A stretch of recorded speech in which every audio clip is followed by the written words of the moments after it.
วัสดีค่ะท่านผู้ชมมาพบกับทางช่องเราค่ะ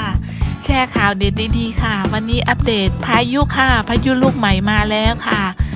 อัปเดตให้ FC ได้รับชมค่ะ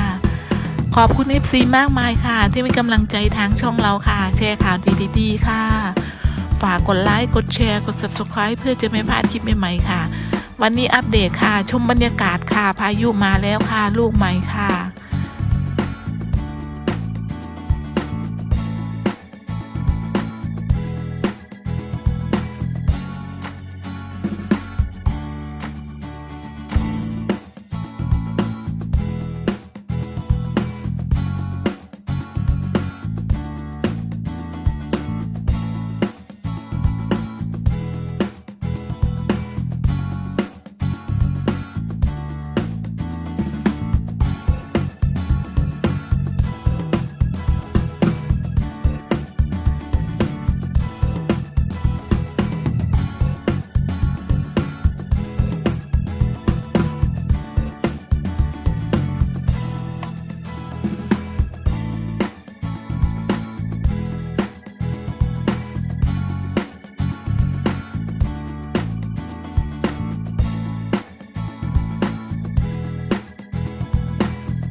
ขอบคุณ FC ทุกคนค่ะที่เป็นกำลังใจทางช่องเราค่ะ